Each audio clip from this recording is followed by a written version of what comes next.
Good morning, everybody. Welcome to Breaking Points. Sagar is out.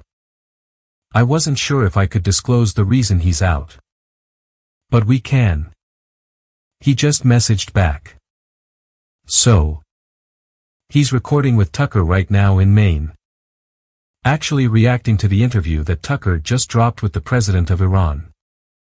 Sagar will be back on Wednesday. In his place, we've got the wonderful and brilliant Emily Jashinsky in today. You're welcome, everyone. Well, I'm excited to hear all about it. First of all, I can't wait to listen to Sagar's conversation with Tucker and hear what went on. Yeah. Indeed. And I'm going to try to get Dr. Parsian also to react to that interview once we've had a chance to review it. But that certainly will be in the show tomorrow. We have a lot in the show today. The death toll continues to rise after those horrific floods in Texas. So, we'll tell you the latest there. Show you some of the truly horrifying images. And also cover all of the questions over whether the response was impacted and the death toll increased by those cuts made by DOGE at the beginning of this administration. Speaking of Elon, he is officially launching the America Party. Or at least he says that he is. We'll discuss what that will mean politically. We also have. And this is sort of an Elon-linked story as well. Trump says, Emily, there is no Epstein conspiracy. The Trump DOJ is saying there was no client list. He definitely killed himself. They released some video and a report. And we can all just put that to bed. Nothing to see here. We've now got what? 10 hours of video they released last night? Yeah. So, we'll get into it. But basically, this was a Sunday night news dump to Axios. For some reason. About how they are just fully closing the Epstein investigation. 6 months into the Trump presidency. No new information. Everything's fine. Right? No conspiracy. It's fine. It's fine. I don't know why Ghislaine Maxwell is in prison then. If there was no conspiracy, who was she trafficking to? I wish her well. Isn't that what Trump said a few years ago? He said, I wish her well. Yeah. That's exactly what he said. And it's Elon-linked. Of course. Because back when they originally had their big blow-up, he said, Trump is in the Epstein files. And that was sort of like the nuclear bomb. And so now they're feuding again. And this is coming out. And Bibi Netanyahu is in town. By the way, later in the show, we're going to talk to Jeremy Scahill about the implications. The potential for a ceasefire. And what's going on with Iran as Bibi comes back to town. We're also going to take a look at a couple of media stories. Z-Man being attacked by the New York Times, a really interesting story. This one. Fascinating. A lot of layers to peel back. There are indeed. And this is all over the boxes he checked when he was applying to Columbia University. A school. By the way, he didn't even get into. So, there's a lot going on there. We also have Tim Dillon and Joe Rogan unhappy with the Trump administration over immigration specifically. Rogan also talking a bit about Gaza. So, it's always really interesting to dig into that. And then Emily and I are going to do an AMA live after this show.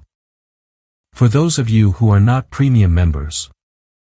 If you want to become premium members and be able to access all of those AMAs, head to breakingpoints.com.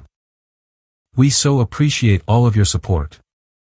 And with that, Let's go ahead and jump into the very latest out of Texas. We can put some of these images of the flooding and the aftermath in the Texas Hill Country, right near San Antonio, up on the screen. As of this morning, we know the death toll is at least 81. This marks one of the deadliest floods in this country in a century. Now, this is an area where flooding is not unknown. But the rapidity and the extent of the flooding here were absolutely catastrophic. It was made worse by the fact that you had a lot of families on vacation in campers near this river and also, tragically, a girls' summer camp. You can see here. This is a father who is searching amid the debris for his 8-year-old daughter who continues to be missing. We know there are still dozens of people who are unaccounted for, including 10 from this camp. I believe those were 9 girls and 1 camp counselor who continue to be missing. The death toll here is obviously utterly devastating and made even more so by the fact that so many children were impacted. We're going to get to some of the political questions here. Of course. Immediately, people turned to the Republican Trump administration and asked, "You just cut a bunch of positions at the National Weather Service.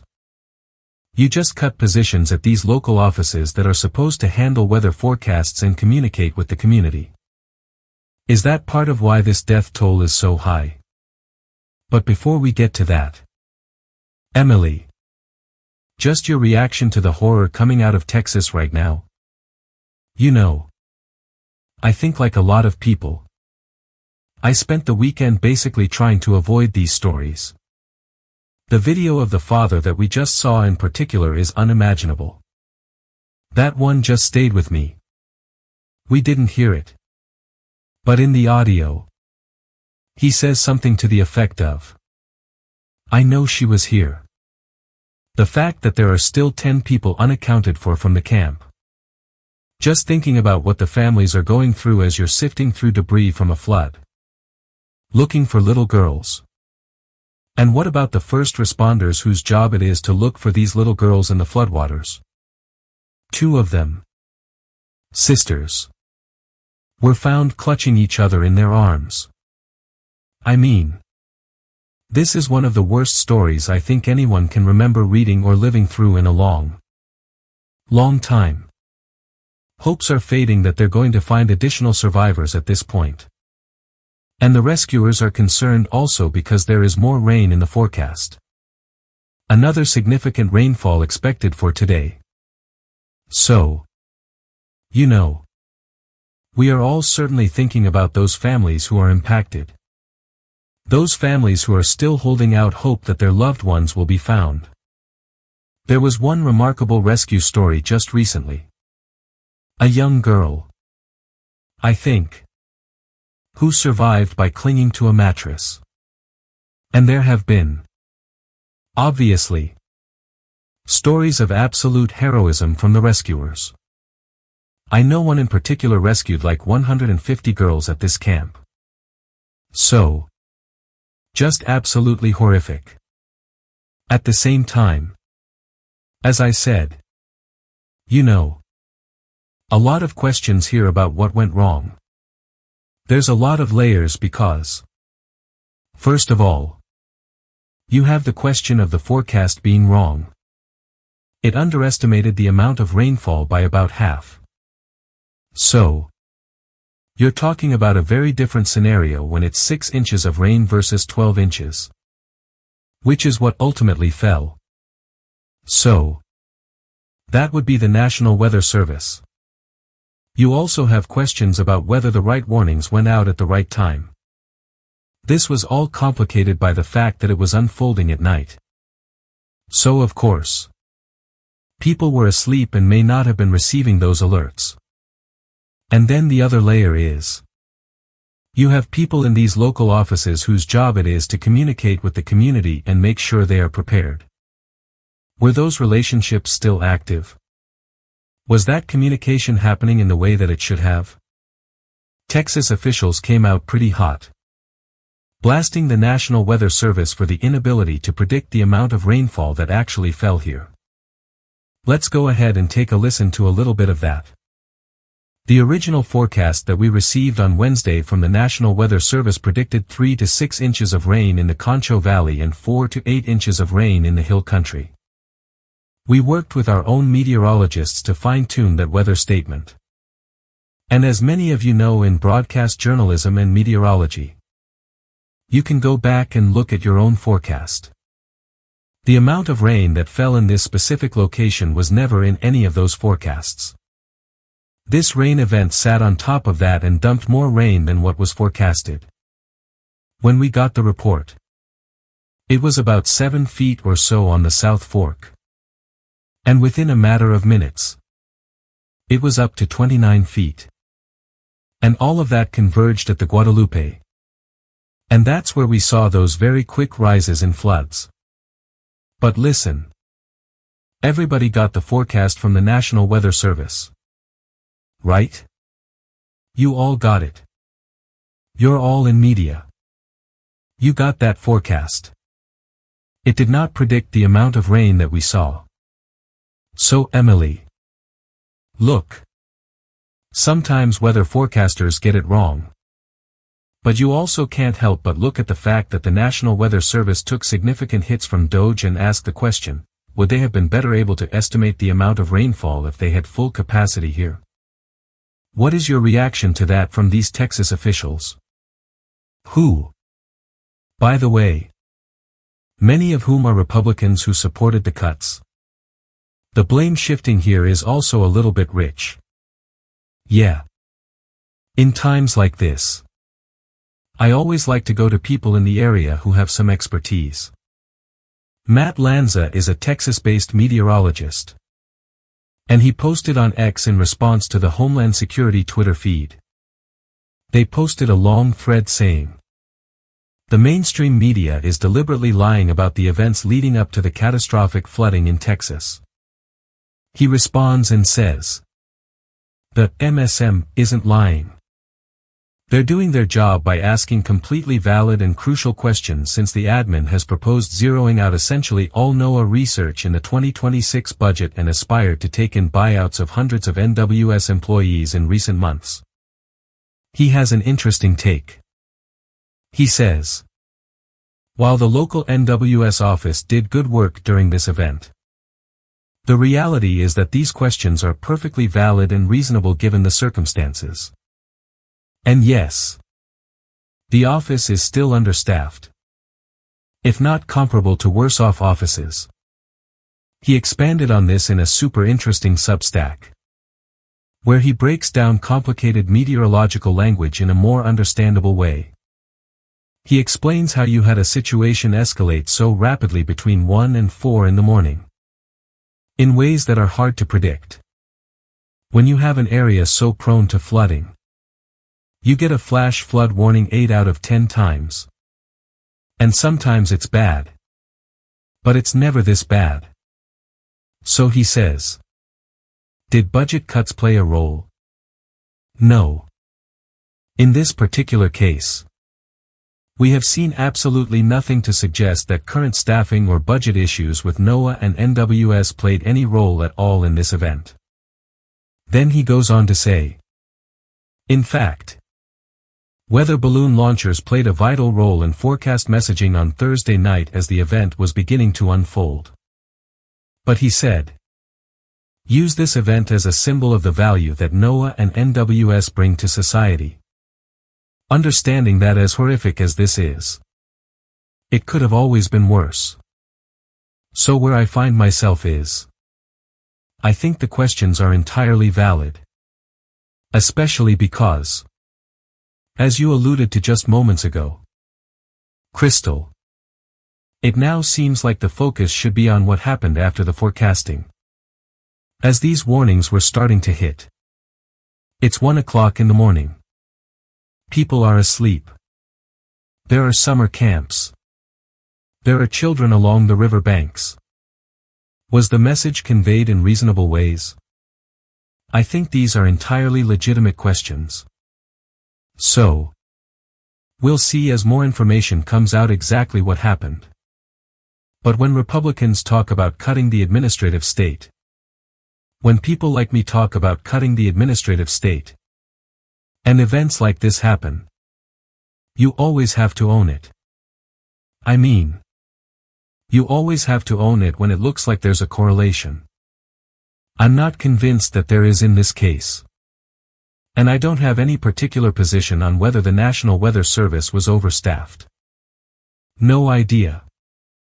But you always end up politically on the hook. Yeah. Let's go ahead and put the New York Times up on the specifics regarding those vacancies in the local offices. They said, as floods hit, key roles were vacant at the Weather Service. Crucial positions at the local offices of the National Weather Service were unfilled as severe rainfall inundated parts of central Texas. Their San Angelo office, responsible for some of the hardest hit areas, was missing a senior hydrologist, a staff forecaster, and a meteorologist in charge. According to the legislative director for the National Weather Service Employees Organization, the nearby San Antonio office, which covers other areas hit by the floods, also had significant vacancies, including a warning coordination meteorologist and a science officer. Staff in those positions are meant to work with local emergency managers to plan for floods, including when and how to warn residents and help them evacuate. That office's warning coordination meteorologist left on April 30th after taking the early retirement package offered after the fork in the road email went out from DOJ. This guy took that offer. They used it to reduce the number of federal employees overall. And they did not rehire someone. They go on to say, under the Trump administration, the Weather Service, like other federal agencies, has been pushed to reduce its number of employees. By this spring, through layoffs and retirements, the Weather Service had lost nearly 600 people from a workforce that was only 4,000. That's a very significant cut. And so, this individual in particular who took the early retirement package, you know, I watched videos of some of the local meteorologists talking about how this is the guy they know. The one they are constantly in communication with. The person the community knows. So sometimes it's impossible to know the ultimate impact of that person's departure. Even if you had filled that slot. You don't have that individual who had all of these relationships over many years and may have known to do something that was not strictly inside protocol but would have been thinking, oh my God. This summer camp. I got to let them know. There's a lot of questions like that that will probably forever be unanswered about the actual impact of these cuts. Let's go ahead and put the local reporting up. The next piece on the screen. Just to see how quickly this flooding escalated. Which is horrifying. You can see this chart from the Texas Tribune. They say, in a Texas region prone to catastrophic floods, questions grow about the lack of warning. And you can see how rapidly this escalated. With the river reaching its peak of 36 feet in height at 7 a.m. on July 4th. Leading to absolute devastation. So, it's not just the New York Times.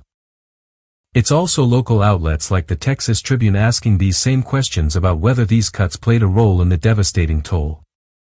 Again, one of the worst floods in terms of death toll in a century.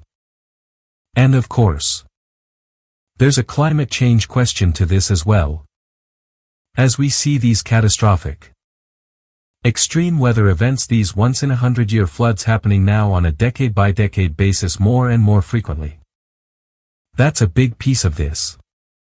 And then the other part as well is you have the Trump administration not only cutting the National Weather Service but also wanting to cut FEMA. So that in the wake of these horrific tragedies, you also have a lessened ability to help people who have survived and help communities rebuild. Let's go to A4. Trump yesterday evening got asked some of these questions. Both about FEMA and about whether the cuts impacted the response and created more death and destruction. Let's take a listen to that. Are you investigating whether some of the cuts to the federal government left key vacancies at the National Weather Service or in emergency coordination? They did not. They did. I'll tell you. If you look at that. What a situation that all is. And that was really the Biden setup. That was not our setup. But I wouldn't blame Biden for it either. I would just say this is a 100-year catastrophe. And it's just so horrible to watch. Are you still planning to phase out FEMA? Well, FEMA is something we can talk about later. But right now they're busy working. So we'll leave it at that. Go ahead. And Emily. To me. It's particularly sick because Trump ran aggressively on the response to Hurricane Helene, claiming the Biden administration didn't do enough. There may well have been failures from the Biden administration. I'm not certain if there was more they could have done there. But he really positioned himself in the closing days of the campaign as someone who was going to be better on disaster preparedness and recovery. And then as soon as he gets in office, he runs in the polar opposite direction. Not only has he been talking about getting rid of FEMA altogether and just sending it to the states, they're also diverting FEMA funds to, for example, building Alligator Alcatraz right now.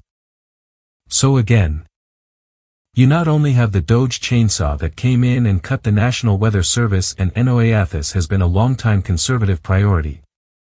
By the way, it was in Project 2025. This didn't just come out of nowhere. But not only do you have that, you also have this ideological project. An attack on the National Weather Service, which comes both out of an ideological commitment to just cutting the government overall and also out of ideological opposition to addressing anything about the climate crisis. That's spelled out quite clearly. That they feel the National Weather Service is a key part of what they call the climate change alarm industry. So, there was a concerted effort to go after this. Sometimes, I think some of the Elon/Doge cuts were sort of random and haphazard. This one was planned out and messaged in advance. Not that they talked a lot about it on the campaign trail. But now, of course, they're just shifting it to the side and saying the water situation there is somehow Biden's fault. Okay. Well, what's interesting also about this is people remember the leaked video of Russ Vought talking about how the goal was to demoralize bureaucrats. So, we talked about some of the cuts. Crystal. Earlier this year affecting tornado warnings. I pulled up an Associated Press article from May that said as of March, some of the Weather Service offices issuing tornado warnings were above the 20% vacancy levels that outside experts have said is a critical threshold. So, those are offices with 25%, 29%, 32% vacancy rates. And what's interesting about that vacancy rate? That's positions that are unfilled that they are trying to fill. That is not positions that were cut. Which is really the public marketing of DOGE that we are permanently slashing the size of the federal government. These are people who were, in all likelihood, driven out of the work. They took early retirements. They decided to go work in the private sector. And so I think it does reflect on DOGE overall. When you say these are positions that are not being cut, they're just vacant. It implies they don't want to get rid of the position because they're still actively trying to fill them. Which is very different from just slashing the size of the offices. Well, it also speaks to the fact that for this individual in particular, who was known for doing the local coordination and was a veteran who took the early buyout, it shows that a lot of the people who were pushed out were some of the most effective. Some of the people you would actually want to keep. So all the language from DOGE about getting back to merit, etc. But then the actual program they used was almost tailor-made to push out some of the most senior and most valuable individuals throughout the federal government who would be the most difficult to replace. And I went and looked this guy up on LinkedIn. He's now doing private consulting. He went to private industry. That's exactly what happened here. And so those vacancies continue to remain.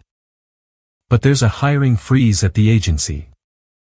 So it's not like they have the possibility of hiring to fill these positions. And then they also have things like the freeze on any sort of expense reimbursement.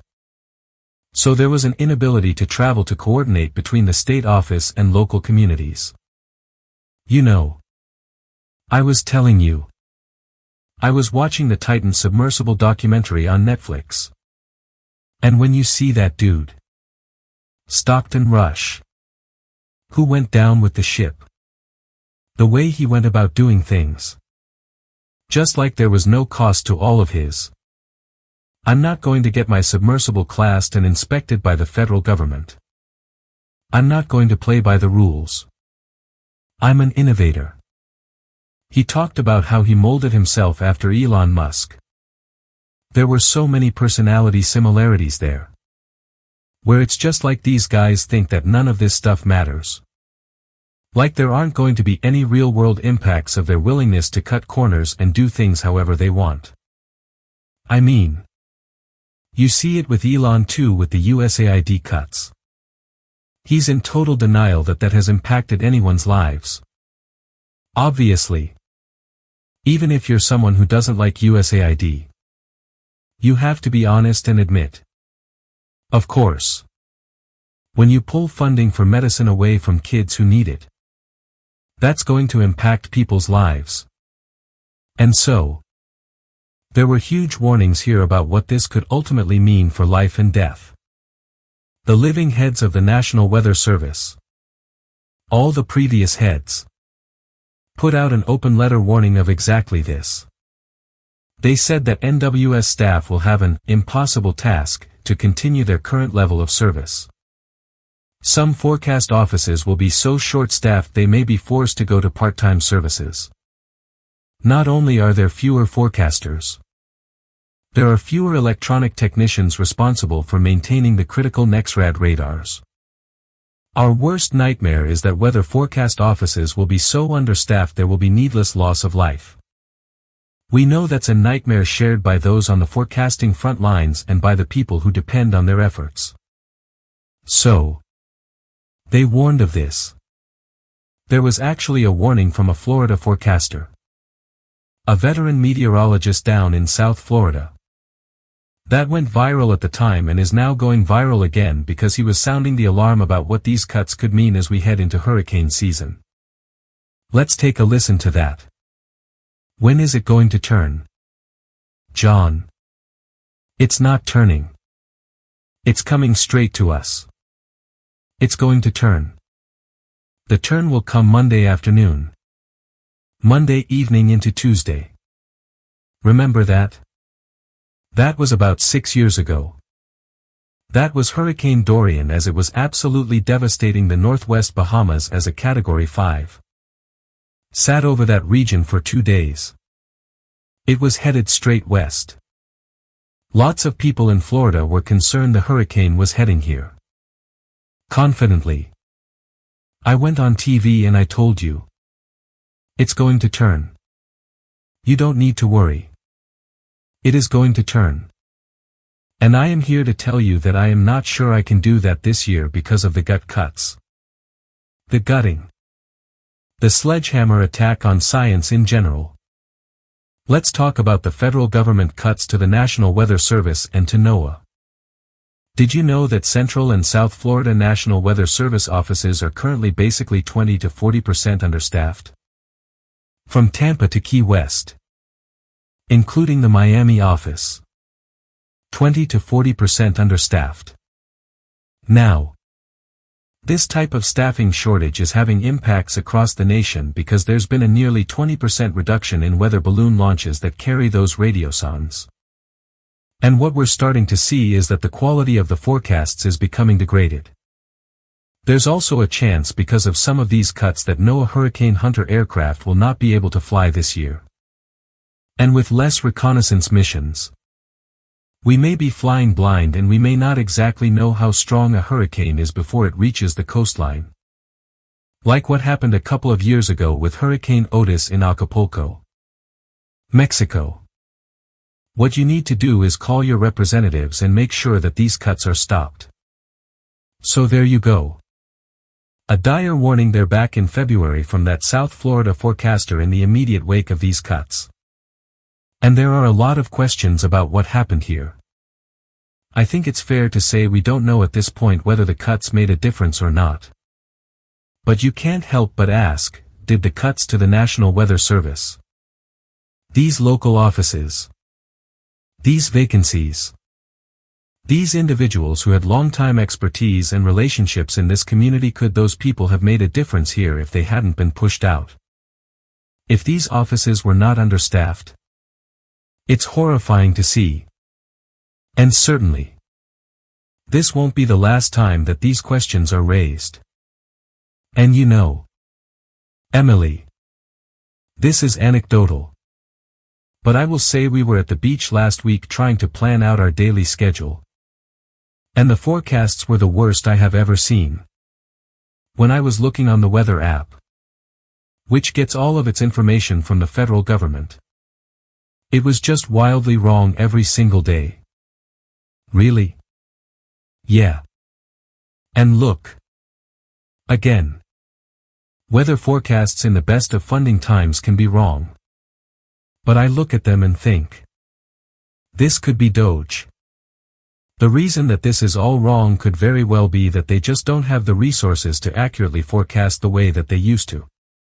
It contributes to this sense of decline. The loss of life here is obviously the critical thing to focus on. And the fact that this is a major possibility again as we head into the worst of hurricane season is a dire warning for the country about the track we're on. But it's also just this sense that things we used to be able to do, keep planes in the air without crashing, forecast the weather, we can't prepare the way that we could even a decade ago. And that comes with horrifying and tragic consequences. Well, and I'm very curious to see if this creeps into the abundance conversation at all. Given that Texas is such a focal point of the debate between Texas and California as an argument for abundance. Mike Baker in the New York Times has been running down all of the apparent local cracks that led to the situation that transpired on Friday. And it's pretty interesting. For example, people didn't want to pay for what they saw as way too expensive warning sirens. So there are a lot of important questions that are going to be asked because of all of this. A quick thought on the political component: I'm sure that there are defensible cuts to the National Weather Service. I have no idea how many they are or what they look like. But I'm sure you can find an argument for a more efficient NWS or NOAA with a couple of precise, scalpel-like cuts. Not sledgehammers. But the Musk mentality has probably damaged the project of making a more efficient federal government for a generation. Because now, it is inextricably, emotionally, viscerally linked with everything that happens afterwards. Sometimes it'll be fair. Sometimes it won't be. But the way that Hay just wanted to make that point about Stockton Rush that you brought up, I think that's super incisive because it's these people who come from the tech world, who are super online, or the highest echelons of business. I think Stockton Rush was an heir. Right? They just start tinkering with life and death in a way that I think lacks the gravity and the consequence of the decisions. And I don't know that the project of actually shrinking the scope of the federal government will ever recover from that. At least in the next couple of decades. Not to mention, Elon will tell you. First of all, they didn't save any money. None.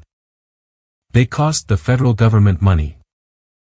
They made the federal government worse and less efficient.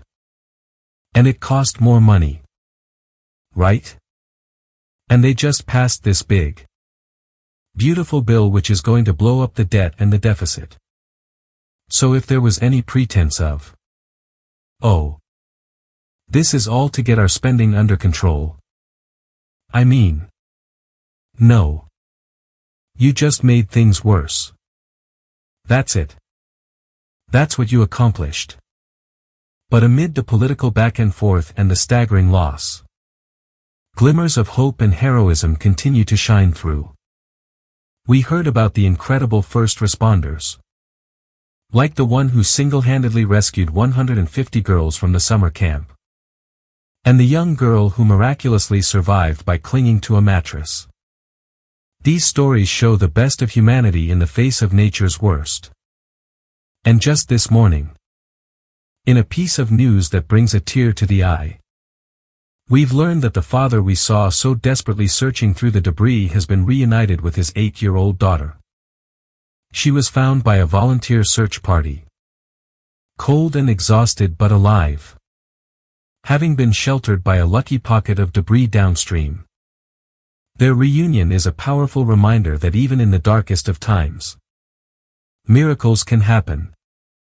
And the human spirit of survival and love endures. Our hearts remain with all the families affected.